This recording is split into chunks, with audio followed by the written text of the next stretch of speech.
Vou tratar nessa aula de passar algumas dicas sobre como preparar o seu modelo para renderização. Afinal, o processo de representação do modelo através do render não é igual à representação do SketchUp.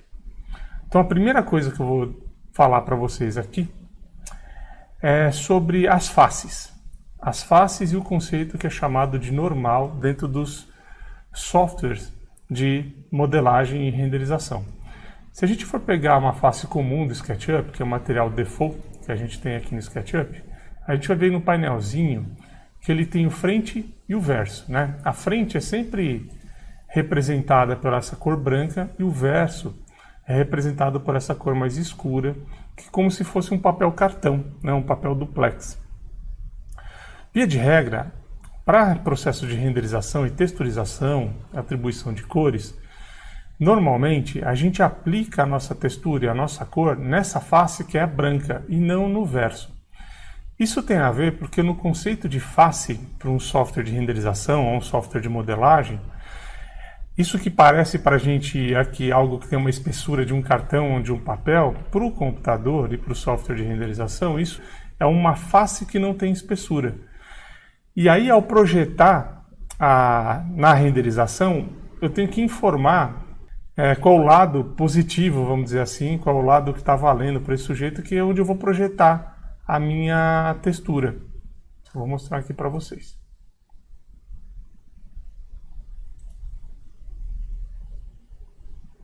Vamos lá. Vou aplicar um material aqui numa cor qualquer aqui, uma cor bem diferente uma da outra. Vamos aplicar esse vermelho aqui na face externa e vou aplicar o amarelo na face interna, que é o verso, né? Vamos ver como é que isso aqui vai estar reagindo no TR Render. Esse tipo de comportamento ele é replicado para qualquer software de renderização, não só para o TR Render, tá bem? Mas vamos lá, você vai ver que eu apliquei aqui no verso a cor amarela e ela projetou o amarelo aqui onde seria a minha face positiva, que é a minha face externa do meu modelo. Deixa eu fazer de um outro jeito aqui. Pronto. Mais fácil de mostrar, né? E aí vamos dar uma olhada como está no verso dessa face branca. Você vê que também na face interna ela está vermelha. Então, normalmente, em qualquer software de renderização, a cor que a gente aplica numa face, ela acaba valendo para as duas, a não ser que tenha uma configuração específica para um software de renderização que não seja o TR Render. O TR Render tem a configuração de eu poder ignorar a cor do verso, mas eu não faço isso e não recomendo de ignorar a cor do verso, porque quando a gente pega modelos prontos na internet, já tem algum material aplicado, muitas vezes ele está aplicado no verso desse cartãozinho, no lado negativo da normal de uma face. Então, em geral, não importa o lado que a gente vai fazer a aplicação do material aqui no TR Render, ele sempre vai projetar o conteúdo dessa face sempre para os dois lados. Aí, quem vale se eu aplicar texturas diferentes? Eu vou aplicar aqui o amarelo aqui nesse verso, né? Vamos dar uma olhada aqui no SketchUp. Está amarelo no verso, vermelho na face branca. Na hora que eu venho para cá, ela está aplicando o vermelho nas duas faces. Então não importa o lado que eu esteja aplicando, ele sempre vai estar valendo o da face branca. E quando eu só tenho a aplicação do material no verso, vou aplicar novamente aqui no verso aqui o amarelo, você vai ver que ele vai projetar isso para a face frontal. Então, resumindo a respeito de como fazer a aplicação aqui no modelo, aplica sempre na face branca e se tiver alguma coisa aplicada na face do verso do cartão, na face negativa, normal da minha face, ela vai estar projetando o que está no meu verso na minha frontal. Isso, no caso do TR Render, eu configuro aqui. Venho aqui em Tools, Preference, e eu tenho aqui Use Backface Material when front is absent. O que eu estou dizendo com isso? Para eu usar o material que está no verso quando não tem material aplicado na minha normal positiva. Isso quer dizer que quando eu estou com o material default, na minha frente, na minha face frontal, ele vai aplicar o material que tiver no verso, se eu tiver algum material. Mas caso eu tenha alguma aplicação na frontal, na minha face positiva, no lado positivo da minha face, vamos dizer desse modo, ele vai estar usando essa textura que eu apliquei. Ok? Isso é a respeito sobre a aplicação de materiais nas faces aqui do SketchUp. Vamos abrir um outro modelinho para explicar outra coisa para vocês.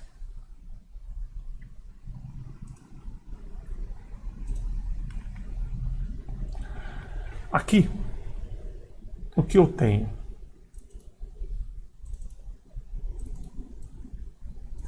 Deixa eu botar para renderizar aqui. Vamos lá. Eu tenho um hackzinho. Eu deixei ele duplicado aqui para mostrar um modelo que eu baixei no SketchUp do hack. Apliquei todos os materiais da maneira que a gente vai ver daqui para frente. E para mostrar como que eu baixei esse modelo aqui na internet e o que eu precisei modificar para tornar ele mais verossímil, né? Para ter um comportamento melhor na hora da renderização. Isso por quê? Quando a gente pega um modelo que foi desenhado só, exclusivamente para o SketchUp, as linhas me bastam para fazer as divisões entre os elementos. Quando se fala de render, a gente tem uma coisa que são os planos coplanares, que são aqueles planos que são contínuos no mesmo ângulo. Aí aqui a gente vê que só está uma linha aqui separando essas duas faces da gaveta, por exemplo. O que acontece é que quando a gente faz a renderização, os planos coplanares eles emendam como se fosse um único modelo, ele não tem como representar a linha, porque tudo que tem a ver com mesma face, vamos dizer, tá, o mesmo plano, ele vai se tornar uma coisa única. E não é que ele emenda o material, é que na hora de emendar a textura, ela acaba ficando desse jeito. Por exemplo, mesmo se eu tiver uma cor aplicada sobre esse tampo de gaveta, deixa eu mostrar aqui. Você vai ver que ela não tem nenhuma divisão, a não ser do próprio textura que está diferente de um lado para outro.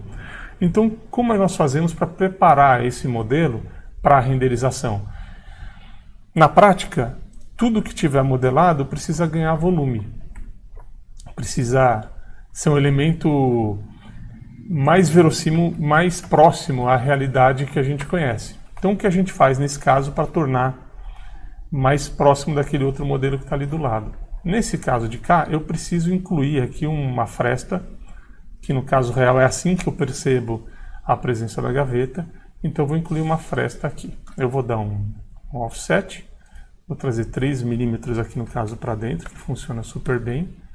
Vou fazer a mesma coisa nessa outra gaveta, 3 milímetros para dentro, e vou eliminar esse trechinho.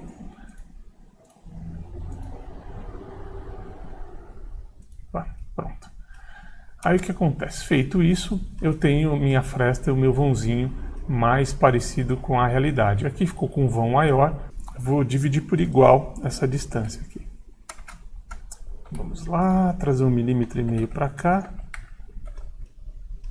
e trazer esse 1,5 milímetro para cá, para ficar também com essa fresta com 3 milímetros. E aí está. Vamos renderizar para ver como ficou. Já está bacana, já consigo perceber a presença das gavetas, já fica parecido com o meu modelinho que está aqui do lado. A outra coisa que também é muito importante a gente sinalizar na hora da renderização, porque causa estranheza para a gente, que quando a gente está aplicando uma textura, elas precisam estar num sentido mais próximo àquela que a gente encontra na realidade. Mesmo que a gente não queira reproduzir uma qualidade fotográfica, não queira reproduzir a realidade na hora da modelagem, esse tipo de coisa causa estranheza, porque não é comum para a gente enxergar por aí. Aí dá um certo desconforto de olhar para a imagem quando a gente vê a textura aplicada desse modo. Então o que eu preciso fazer? Fazer a textura estar nas direções corretas, que é comum encontrar nas aplicações do mundo real. Nesse caso aqui, eu estou vendo que esse plano da madeira desse lado eu tenho que rotacionar essa textura para ficar na horizontal. Aqui eu devo fazer o mesmo. E aqui embaixo eu devo fazer o mesmo. Então vamos lá fazer isso. De que jeito? Eu vou entrar aqui no meu objeto, selecionar a minha textura, botão da direita, textura, posição. Ok? Fazendo isso, eu vou acessar a textura que está aplicada nesse plano, nessa face do meu modelo. Aí eu vou fazer uma coisa simples, que é rotacionar minha textura. Eu vou vir até o mesmo ponto, esse snap que ele tem aqui, para não mudar a escala da minha textura que já está aplicada. Ok, vou dar Enter e ela já está ali rotacionada. Ok? Eu tenho que fazer isso para todas as outras que me estão aparecendo. Essas laterais eu não preciso porque elas não aparecem. Aliás, essa não aparece, essas duas aparecem. O que eu vou fazer nesse caso, em vez de entrar aqui para rotacionar, agora eu vou pegar o bucket, vou copiar, vou capturar a textura que já está rotacionada, ver aqui que ela já veio para o meu seletor de materiais, e só vou aplicar ela aqui embaixo. E vou aplicar ela na minha prateleira do meio também. Pronto, agora está tudo na direção que eu costumo encontrar por aí. Essa lateral eu já vi de duas maneiras diferentes. Eu não me importo de estar assim por enquanto, porque pode ficar mais bacana na lateral. Vamos sair daqui para dar uma olhada. Ok, está na direção correta, está na direção correta, está na direção correta. Eu acho que essa representação ficou melhor. Vamos renderizar para ver como fica. Olha lá, já está me parecendo melhor. A última coisa que eu tenho que fazer aqui, às vezes isso não incomoda, e para mim está tudo bem, no dia a dia eu acabo usando o modelo desse modo, mas é isso que eu estou vendo aqui quando eu encontro as peças de montagem desse meu rack, por exemplo. Você vê que ele tem essas emendinhas, que elas acontecem no mundo real na hora da montagem, mas que às vezes ela fica com essa precisão e às vezes ela fica com uma frestinha, uma pequena junção. Geralmente isso acontece nesse ponto de encaixe das peças, dependendo da montagem. Pode ser que a gente queira isso ou não. Em móveis que são pintados, por exemplo, isso não vai fazer diferença porque ela já tem o acabamento todo maciado. Quando isso aqui é um móvel que é feito por montagem, me vale a pena fazer isso que eu acabei fazendo nesse meu modelo de exemplo aqui do lado, que é apresentar essas frestinhas da montagem do meu móvel. Vou chegar mais pertinho para ver como é que tá, e ela fica com essas frestinhas. Como que eu faço isso de um jeito rápido, sem ter muito trabalho na hora de fazer a modelagem, principalmente quando eu quero pegar modelo pronto e já dar um tratamento sobre ele? Eu uso um plugin, que eu vou deixar o link, a descrição aqui junto dessa aula, que é chamado de Round Corner, que ele vem com esses três iconezinhos aqui. Esses dois primeiros, eles fazem as bordas ficarem arredondadas, e esse último faz as bordas ficarem chanfradas. Nesse caso, eu vou usar um chanfrinho de 1 mm só na borda, só para ela me demarcar isso, e aí causar um efeito junto com a luz e com a sombra, para representar melhor essa junção das peças e ganhar volume. E como eu faço isso? Eu vou entrar aqui nas minhas horizontais, vou selecionar todas as minhas faces, vou vir aqui em Round Corner, esse último item que é para chanfrar as minhas bordas, venho aqui em Offset, seleciono, marco 1 mm, aqui está 001, porque eu estou com as minhas unidades aqui no SketchUp em metros, não me importo de marcar todas as faces, porque isso já me resolve de um jeito muito rápido, para não ter muito trabalho na seleção. Dá um OK e dá Enter no final. Quando eu dou Enter no final, vocês vão ver que as minhas facezinhas ficaram chanfradas. Uma coisa que me incomoda logo depois que você usa o Round Corner, que ele vai suavizar as minhas bordas, o que dificulta de eu fazer as seleções das minhas faces caso eu venha querer fazer alterações posteriores. O que eu faço depois disso é vir aqui em suavizar arestas e desligo suavizar normais. Pronto, aí se eu entrar aqui de novo eu consigo fazer alteração no meu modelo de maneira fácil. Eu vou fazer o mesmo aqui para as minhas verticais todas. Selecionei tudo, venho aqui em Round Corner, no caso chanfros, o offset já está lá de 1 mm, vou dar um Enter aqui, ele vai ter feito isso em tudo. Vou sair, pegar o meu grupo e vou tirar aqui os suavizar normais. Pronto, vamos renderizar para ver como ficou. E aí está. ficou bem mais bacana, né? Ficou bem parecido com o modelo que eu fiz lá, porque eu repeti os mesmos procedimentos nesse modelo aqui do lado. Onde mais dá para usar o round corner, além, por exemplo, nesse caso que a gente usou, e eu costumo usar isso na finalização dos meus modelos. Deixa eu parar aqui e vou abrir um outro modelinho aqui, que é uma ilha central em pedra. Pronto, esse é o modelo. Vamos dar uma renderizada aqui para ver como é que estão as coisas. Olha lá. Esse também já está com os materiais todos aplicados. Eu estou aqui com a minha pedra já com a minha reflexão, meu brilho. Aí o que me causa estranheza nesse caso é justamente esses cantos tão duros quando eu estou olhando para esse modelo renderizado. Ele fica esquisito olhar para isso. Isso me causa também uma estranheza, porque na vida real ou isso aqui é chanfrado ou isso aqui tem a borda arredondada. Então como é que a gente vai fazer isso aqui? Do mesmo jeito que a gente fez lá agora há pouquinho. Selecionei tudo para ficar mais fácil para mim. Eu vou vir agora, eu posso tanto usar o chanfro, se eu usasse chanfro aqui eu usaria uns 3 milímetros, quanto eu posso usar um arredondamento da borda em 3 milímetros. Vamos fazer os dois casos. Vou fazer aqui um chanfro de 3 milímetros, então vou vir aqui em offset, vou marcar aqui um chanfro de 3 milímetros, ok, e enter. Pronto. De novo, saio do modelo, saio do... Aliás, ele completou uma face aqui, né? Vamos apagar essa face, que depois que ele fez isso, ele acabou preenchendo, né? Vou sair do grupo, não do modelo, aliás. Venho aqui, vou desligar ou suavizar as bordas para poder ficar editável o meu modelo depois. E vamos ver como fica agora na renderização.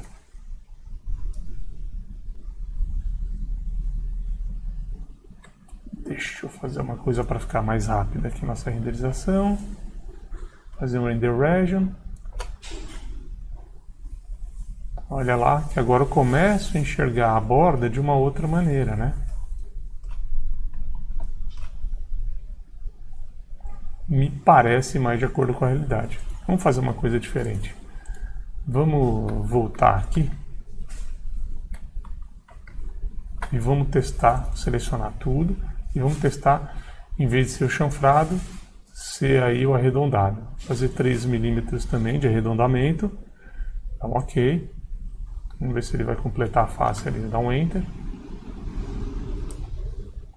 Olha, esse demora um pouquinho mais. Pronto, completou a face lá do mesmo jeito.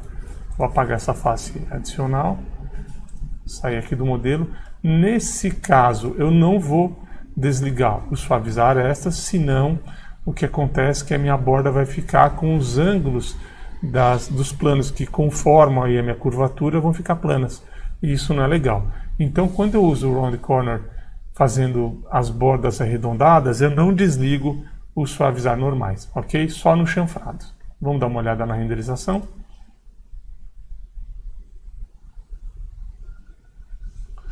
Olha lá como fica a minha bordinha, fica muito mais bacana.